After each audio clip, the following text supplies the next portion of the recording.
Hi, I'm Andrew Spieler. And I'm Mary Hope Rennie. And you're watching or listening to Behind the Sign, real stories from real estate.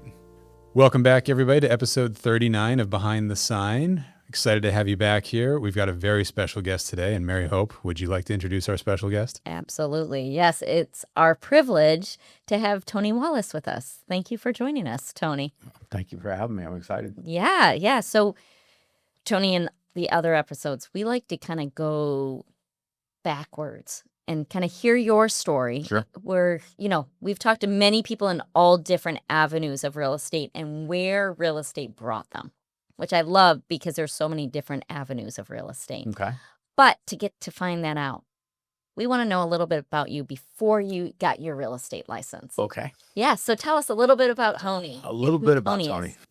Before real estate, I was in the heavy truck industry. When I was a kid in high school, I started working in an auto parts store. Okay. And for some reason, I liked it. I liked numbers. I was good with numbers. I could remember numbers really well. And so I was working back in New Mexico where I grew up, and I worked at the auto parts store. Then I moved out east and got a job at a Ford dealership, and it turned out to be a truck dealership. And so it's just from there. That was in I think 1980, long time ago. So for the next 25 years, I was working in that industry. Did you enjoy that? No. I mean, at the time, I didn't know. I did what I needed to do. Yeah. You were paying the bills. Put my head down and went to work. And the last job I had before I came into real estate, I was covering the lower 48 and coaching a college soccer team. Okay. I was going to say, wait, you missed something there. Yeah. So I had two full-time jobs and a lot of travel. And it wasn't a lot of fun. Okay. So your work wasn't a lot of fun. How did you get into coaching? Because I think that was a little more fun. So I've always been a coach. My kids started when they were little. They were playing all kinds of sports, and I just jumped in and coached them in everything. All the sports? Yep, ski racing, baseball, football, soccer, you name it, coached them all. And soccer ended up being something I knew nothing about, and I was terrible. And it was fun watching the kids grow, and then I started to learn more about the sport and fall in love with it, and ended up coaching in college for 12 years, which I never saw coming. But I've always been a coach. My dad was my coach growing up. Now I look at my boys and my daughter, and they're all coaching, and so there's cool. some lineage there. Yeah. Coaching gene. Definitely. So what did you love about coaching? Soccer. So coaching in general is getting the ability to have an impact on somebody's life. That's what it's all about. Because if you can, I see former players who, by the way, have done business with, who have grown up and now have families, and they still call me coach. And to have, knowing that you had just a little bit to do with their development as a person, it's not about the sport, because they're all going to grow up and 99% of them are not going to go pro. Right. They're going to go pro in something else. And so having just a little bit of impact is just super rewarding. Yeah. So what got you to decide to get your real estate license? Actually, my wife's best friend, Kathy McCarthy, is a realtor, and she's been in the business quite a few years.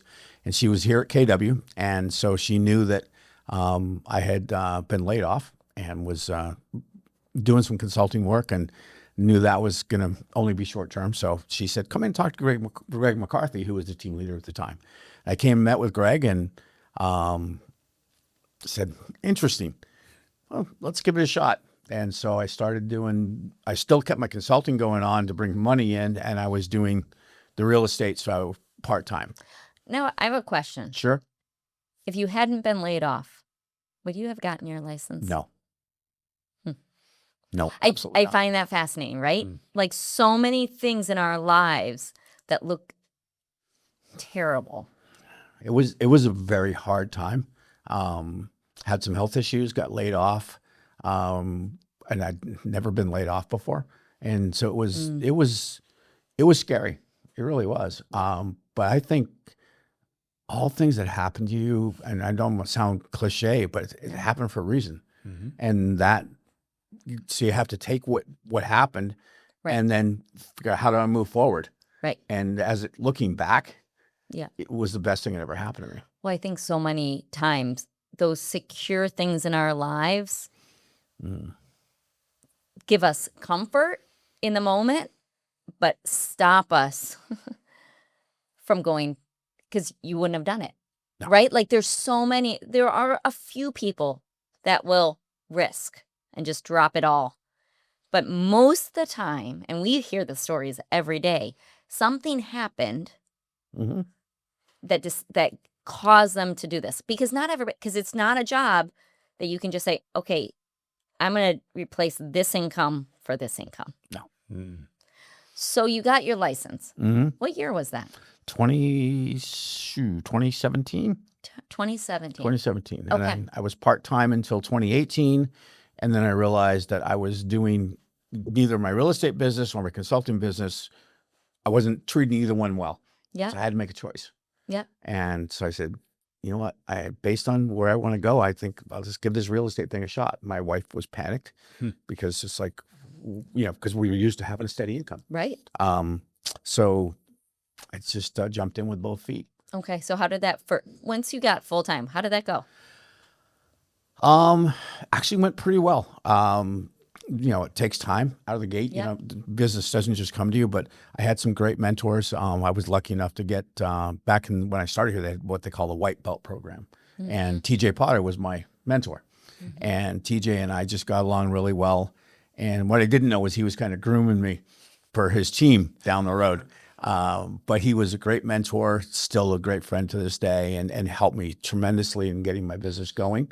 And I could emulate a lot of the things that he did that helped me be successful. And I leaned into my my sphere because I have a huge community through soccer, and through sports, and through being in New Hampshire for 30 plus years. And that community is where the bulk of my business comes from. Yep. Yep. That's really neat. So when did your business shift? Shift in what way? Well, at some point, you decided to move your business a little in a different direction to kind of go back to that coaching that you love. What triggered that that love of coaching again, or what? Great question. I am putting you on the hot seat. Yeah, well, I put me on the hot seat. I'm good so at that. It's interesting how sometimes you're doing things, but you're not quite sure why. Okay. And quite sure where it's going to take you. Yeah. So I read this book, The One Thing, and I got it, I read it, and I went, I got more than one thing. This makes no sense to me. And I literally put it aside and said, it just doesn't make sense to me. And about a year later, so 2018, 2019. So you read it the first time. I read it right out of the gate. I started. Okay. Yep. I started right out of the gate. That's interesting. Yeah. And I said, this Gary Keller guy's got something going on. And maybe it's me that's missing something, not the fact that the book's not going to be good. So I went back and I read it again. And probably my third or fourth time through it, it started to click a little bit. I said, okay, I start to understand what they're talking about. And then I got involved with Jay Papasan and his company Productive in getting trained and certified as a trainer and coach and instructor for The One Thing, which happened it took me about probably 18 months. It was grueling. They put you through a lot. You had to do, Jeff Woods at the time was the CEO of The One Thing and the face of The One Thing. And Jeff was a fantastic speaker. The standard they held you to get certified was Jeff Woods. That was daunting because the guy's phenomenal. So I finally got certified as that, and this, okay, what do I do now? What am I going to do? What am I going to do with this? Yeah. And then I ran across Abe Sharif, and he had a company called Business Maps, and I got certified with them as a Business Maps coach. And I met Terry Gurno, who's been a dear friend, and Terry was the head of the coaching for them at the time. And so now I got through that, and all of a sudden I'm like, okay, this is starting to get interesting, but I still didn't know where I was going. And then I had one day Mark Mulcahy, who was one of the owners here at the office, came up to me and said, hey, I'd like you to take a look at the Productivity Coaching Program because we're going to make a change in what we're doing, and we'd love to have you take it over. I went, I know nothing about it, but I'm interested. And so I did. So I jumped in and started to figure out how we try to make the program better. And the byproduct of that was I had experienced agents come to me and say, hey, can you coach me? I went, yeah, I can. Sure. And so it started to grow. And as I started to do that and do more of that, I realized how it made me feel. It filled me, because I have 3 core values. My core values are impact, health, and gratitude. And the impact is where the coaching comes in. Because you can impact people's lives. If you can impact their business, you impact their lives. And if you impact their lives, that's huge.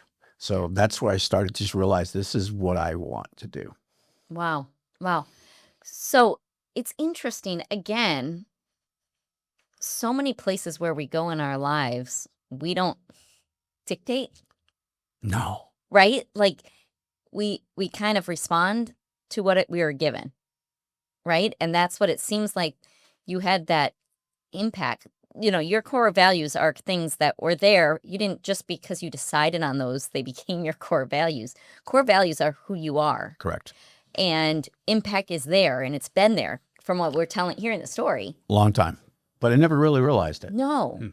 Did you feel like when you were doing the real estate side that you were missing the coaching aspect of your previous life, and that's what sort of kind of made you drift to explore the coaching? Great question. Well, no, because as a real estate agent, you're coaching your clients all the time. Sure, right. You really are. You're that guiding light. You're that trusted advisor.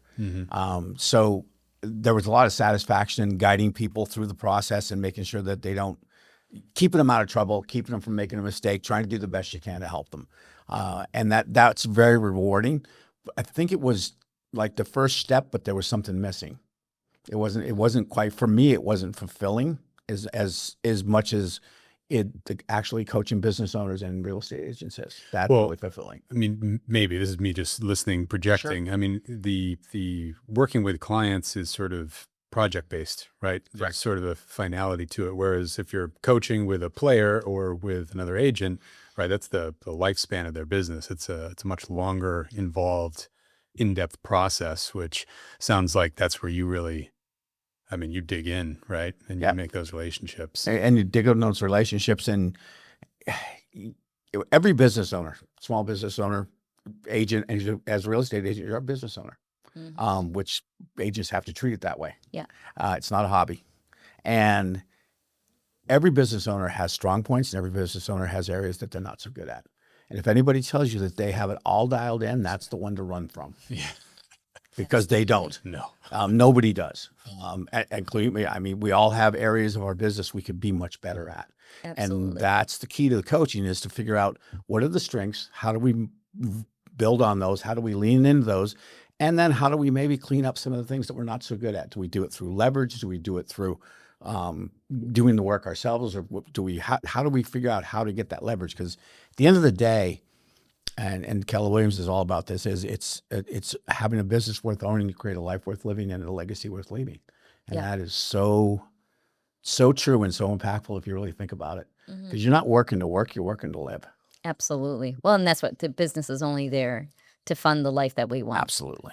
So what would you say, because you have coached so many people, you've been in so many rooms with so many different types of people, you're now building, Millionaire Business Network in our office. So those are other businesses outside as well. What do you think the common denominator, not everybody has this, that stops someone from growing or achieving their goals? I love that. The limiting belief that I can't do it, or I'm not good enough, or they're not going to hire me, I'm too young, I'm too old. The limiting beliefs that we have are stories we tell ourselves. And the problem with that is if you listen to those stories over time, you start to believe them. You really do. You start to believe them, and they become not a very limiting belief, because you believe what you're hearing. Because your inner voice it's nonstop. It goes, and it's only there to protect you. That's all that inner voice is there, is to keep you away from the saber-toothed tiger. That's it. So I think it's just super important to understand that.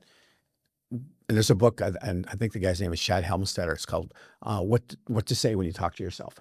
It's a great book, because it matters. Your internal voice, it's an inside job. All your thoughts start in the inside. And if your inside thoughts are negative or limiting, that comes out on the outside. Yeah. So I think that for me, that's the biggest thing, is people, and being afraid of failure. That's the other thing is, and failure only happens when you actually quit. Failure doesn't happen if you make a mistake. That's a learning opportunity. Right. Right. Right. And I used to, I mean, that was something I learned in coaching when I was coaching in college was, kids made a mistake, screaming at them about why they didn't make this pass there or did this. It doesn't help.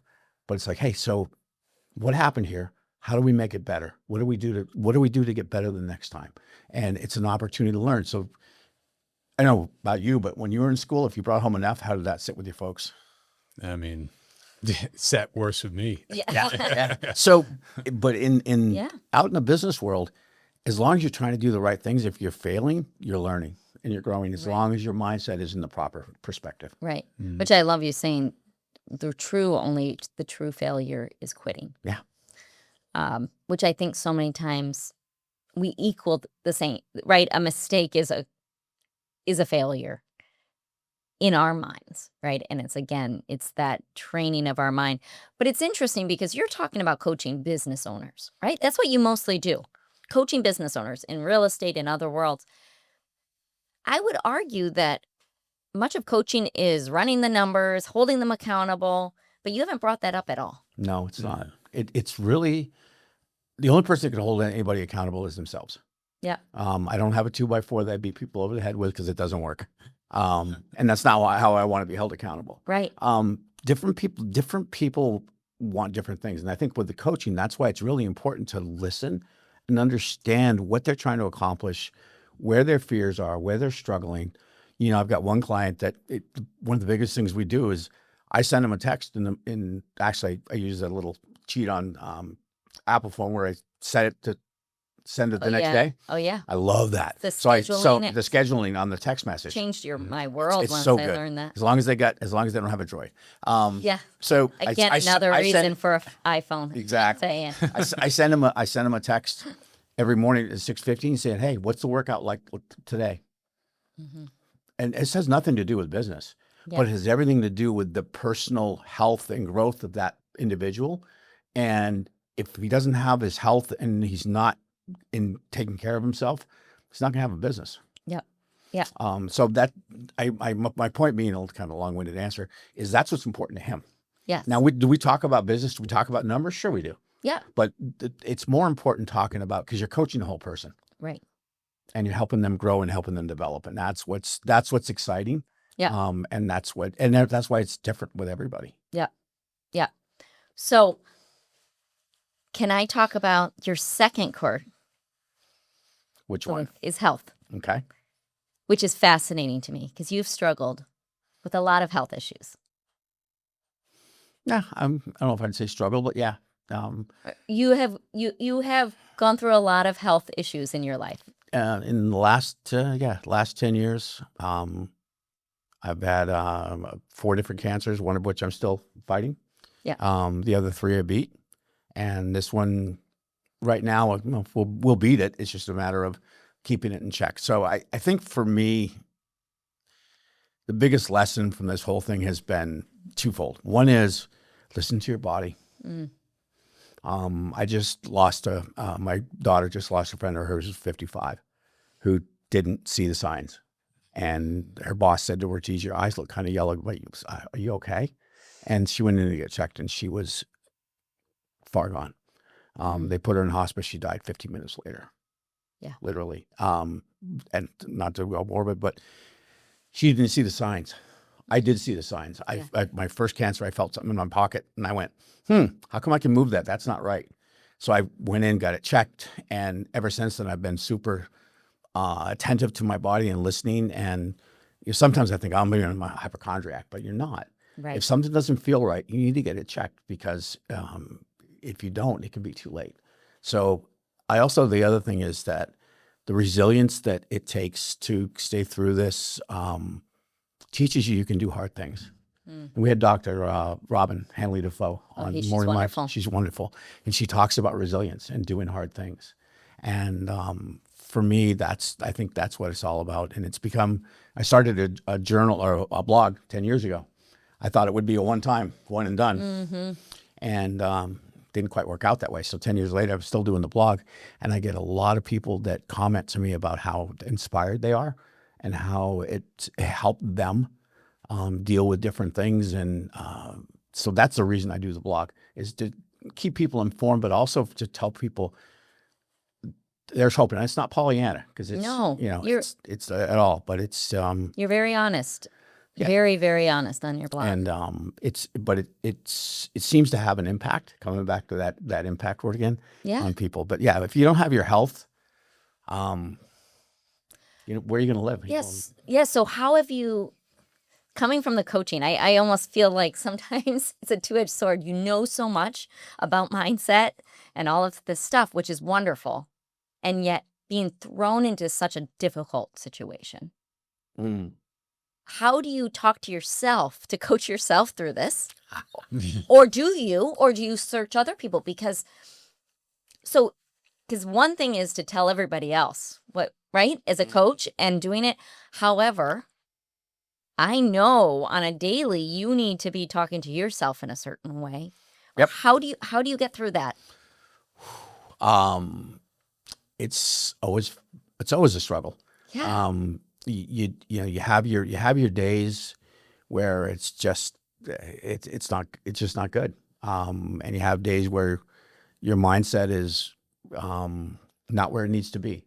And there are certain things that I have a lot of artifacts. I won't call them artifacts, but little things. I have a stone in my pocket that I got from Jordan Freed, who I coach with, and it says, "Be the rock in the infield." That's what that looks like. Pretty cool. And basically what he means by that is, I want to be the person that changes people's trajectory. So the coming back to the coaching grounds me. I think the other thing that has really grounded me a lot has been, I'm at Dana-Farber a lot. I had my own parking spot for a while. And, but when I go there, I'm always looking at other people, and I'm looking to see what other people are going through. And man, you see, especially children, and they're gray, and they're going through chemo, and they're struggling, and they're in such a worse place. And it brings you back to realize that, hey, yeah, this situation is not good. I'm having incurable cancer, but that doesn't mean that other people are so much worse off. And I'm actually blessed to be able to be where I'm at and doing what I'm doing, and every day. Well, that brings you right to your third core principle. Gratitude. Which is so interesting as we're talking about this, that when one is struggling, the other two are and I know this. I know that when you're struggling health-wise, because we talk a lot. Yep, we do. And the things that actually physically help you is not being home and resting. No. It's coaching people. Yep. And being grateful. Like that literally, and it fascinates me watching that health is one of your core principles, but you need those other two to actually keep your health. 100%. Yeah, you have to do things that fill you. And I figured out what drains me and what fills me. And my wife will comment on me. I had morning mindset last week. I woke up on Thursday. I was tired. Yeah. I was like, almost texted Jim Harvey or you and say, "Hey, you want to cover for me?" I literally knew that was, But I started thinking about, what do I want to share? What do I want to talk about? And as I started talking about it, I shared it with my wife and said, "Hey, this is what I want to talk about." And she's like, "You know that your whole energy level just went up like 6 notches." Bingo. From when you started talking about it. So I get on the call, and it fills me. If I go to the grocery store, I have music on. Sometimes I will walk around Hannaford for an extra, or Market Basket for an extra 15, 20 minutes because I have music on, because it fills me. So you do the things that fill you. Getting outdoors and walking fills me, even though I get tired sometimes. But you have to find the things that fill you and lean into those, and find the things that drain you and pull that energy down, and figure out, how can I get rid of that? What can I do to change that? Well, and I think if you don't take that time to really, you've taken so much work in figuring out what your core beliefs are and what is important to you, that I think if you didn't know that, and we say that, take it easy. Why are you here? You should be resting. Yet on the outside, that looks accurate. But how much we're such an integrated person that those things that are important to us affect us so much that literally it changes your health. Yeah. Oh, it does. And your mindset. The one thing that my oncologist, who's at Dana-Farber, Dr. Pablo Leone, he's amazing, said to me when we first came in was, your mindset is going to be a massive factor in determining how well you deal with this. Because if he has people that have a mindset of, oh, I have stage 4 cancer, I'm done, and they are, And they're done. and they're done. So it's how you approach it. And I think he likes it when I come in, because I'm sure I can't imagine having that job, trying to share that information with people. When he told me first, because we had no idea that it was metastatic breast cancer, we didn't know that it was incurable. So when he first told us that, it was like, wow. That's heavy. It's heavy. But he also said, it's incurable. It's not, it's not, what's the word I'm looking for?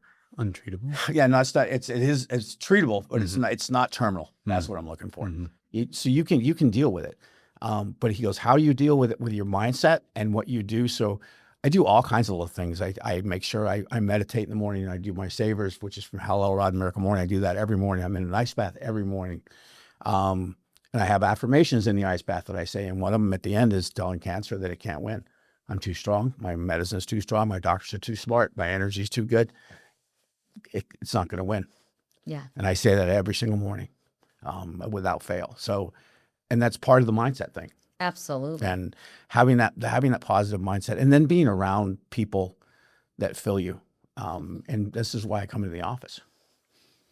Because, and I will, it sounds kind of corny, but coming here absolutely changed my life. And it changed my life because of the exposure I got to people like Jay Papasan and Gary Keller and The One Thing, and just the Keller Williams, the 6 Personal Perspectives, and the people in this office and the way people care about everybody. It just, now you're in a situation where you got so many people that genuinely care about each other and want to help each other. Are we perfect? No. But are we in an amazing place? Yeah, we are. It's exceptional. It really is. And I think that's a big part of what fills me. That's really cool. That's really cool. I've been totally monopolizing this. No. I'm just taking it all in. It's a lot, it really is. And I think that the thing that you do that is the most powerful and impactful thing is that you do show up here, right? I think others see it, it's for your own self, but like everybody else feels it from you too. When it's like, well, if Tony's here working, I should be here working. It's sort of I don't even know how to really describe it. It's sort of an energy that permeates from you through others in the office here. And I think it's just something that, how you show up matters. People don't listen to what you say. They watch what you do. Yeah, your actions. Yeah. You wipe away the words. What do the actions tell you? Well, and I think we continue hearing, we have we've had, this is what, 39 interviews with mostly realtors, right? And agents who have done things and done the hard in it, but showing up physically, right? So many times we say, well, if you could do this, this, and this, yes, on paper, that makes sense. But physically showing up, being with people, having conversations. We just completed what we call a boot camp of BOLD in our office. It's 6 weeks of there were 80 plus some of us in a room every single week. It seems like a waste of a whole day for realtors. And I just was interviewing 4 of them. The very fact of being with a group, and they get into small groups, in 8 to 10 of them, and they're holding each other accountable. Sure. But what I have heard from these people is those relationships never go away. When you connect with people, but so much of our lives, we're so disconnected because we can do things without people. Technically, right? Yeah. We could go and learn real estate all digitally, technically. That doesn't make great agents. It doesn't make great people because you need people. You can't do it on your own. Could you have done this on your own? Nobody succeeds alone. Yeah. No. And I mean, that was the whole thrust of the conversation with Kathy last week. She had been to how many different brokerages? Yeah. Like 8, 9, maybe. Her own brokerage? Yeah, right. And she even said, she was like, I lost my mindset. She was like, my business tanked because I lost my mindset. And I lost my mindset because I stopped showing up because there wasn't a place for me to show up that pushed me forward. You know, it's like, it's 100% true, Oh, you know? without a doubt. Mm-hmm. And the environment that you're in has to support your goals. Mm. And if the environment doesn't support your goals, and there's a lot more to that, but just in general, coming into here, this is an environment that if you're willing to lean into it, and if you're willing to buy into it, it will support you. There's no question about it. And then, Right. and we all lean into the people that, especially the new agents, that are willing to do the work and show up and ask the questions. You know, I just had an agent come off, say, hey, I've got a buyer and I want to look at this, you know, I want to make sure I price it right. Can you help me? Absolutely. But this person they're leaning in, they're asking questions, they want to grow, they want to get better. Those are the kind of people that everybody in this office will pour into. Absolutely. Absolutely. So, which is unique in the real estate world, by the way. I know, and we sometimes forget that. Yeah, we do. Yeah. So actually, you actually probably can answer this. It'll be fascinating. We ask everybody one question at the end. Oh boy. So our question is, if a new agent or someone thinking about getting into real estate is listening to this, what would be that one piece of advice? And I know you've talked to hundreds of new agents. You're like the first person they talk to. What would be a piece of advice for someone thinking about getting into the real estate world or just got their license? Be learning based and be open minded. That to me, that's where it all starts. You have to be open minded and you have to be learning based. And it's one of the 6 personal perspectives. You know, commit to self mastery, commit to the 80-20 principle, move from entrepreneur to purposeful, become learning based, and make it the foundation of your action plan. Which is so countercultural, I want to say, in the real estate world, to be very honest, right? Everybody wants to learn how to do real estate and then go on their own because they own their own businesses. But if you're not, but you're saying be learning based, not just to learn the real estate. Because your business will never outgrow will only grow to the extent that you do, period. So if you're not learning based and you're not growing, your business never will. It's not going to happen. It's a fact. So having that learning based mentality, now you got to go do the work too. Just, you can't learn all the time and not do the work. There you go. So You need that too. You got to be a combination of a doer and a dreamer. Because sometimes there's too many people that just do and don't dream. And they get frustrated and tired. Then there's the dreamers who just dream, but don't do. So you got to find that medium between the two that's you're doing and you're dreaming. Yeah, I love it. I love it. Doing and Dreaming is the title of this episode. There you go. Coach Tony. Yeah, exactly. Yep. Well, great. Well, I mean, I'm inspired, I'm moved, I'm happy, I'm sad, I'm everything right now. So thank you for Andrew's at a loss of words. That's unusual. That's very unusual. Unfortunately, I'm not at a loss of words ever. No, but thank you so much for coming on. And I know you've put yourself in a vulnerable place to explain this. And I think it helps all of us because I think so many of us it's hard for us to tell the hard. Yeah. And the reason I share that is I don't want, I'm sorry. I don't need that. That doesn't serve me, doesn't serve you. What I need to know is people that say, hey, he's doing some things that are hard and life's not fair. You're going to have things in your life that are going to be hard. How do you deal with them? Yeah. You can, it's ups and downs. It's never perfect, but how you deal with them and how you move forward on a consistent basis is what's key to making that life that you want. Well, and you're not being the best version of yourself never comes from a time when it's easy. That doesn't show what kind of person you are. Nope. It's in the hard. It's living in the hard is when you grow, but also you can choose to be the best version of yourself. Right. Agreed. So. Agreed. Well, thank you so much for coming on Thank you here. for having me. And can we have you on another time? Sure. It wasn't too painful, right? No, I wasn't. Maybe next time we'll bring somebody on that you've coached for a while too. That would be neat. That would be interesting. Sure. You know, to get the perspective. I'd love to see that. Yeah. Yeah. That part's been fun. Because Especially it fills you up. Yeah. Well, I've had, I think 3 or 4 or 5 people that I coached 2 years ago that didn't come back for a year and then went, yeah, nope, missing this. And now they're back. Yeah. And they're flourishing and they're growing and they've grown and you watch what they're doing and it's fun. That's great. That's great. Awesome. Great. All right. Well, thank you. Thank you, everybody, for watching, listening on YouTube or Spotify. Make sure you like the I can't even talk right now.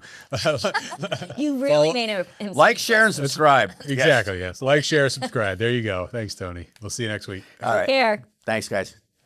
Thanks for joining us for another episode of Behind the Sign, Real Stories from Real Estate.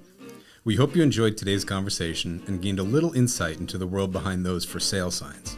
Today's episode was brought to you by Keller Williams Realty Metropolitan, proudly serving New Hampshire, Vermont, Maine, and Massachusetts.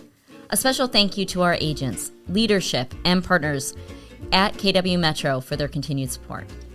And thanks to you, our amazing listeners and viewers. Be sure to like, share, and subscribe so you never miss an episode. Leave us a review or comment. We love hearing your feedback, and it helps more people discover the show.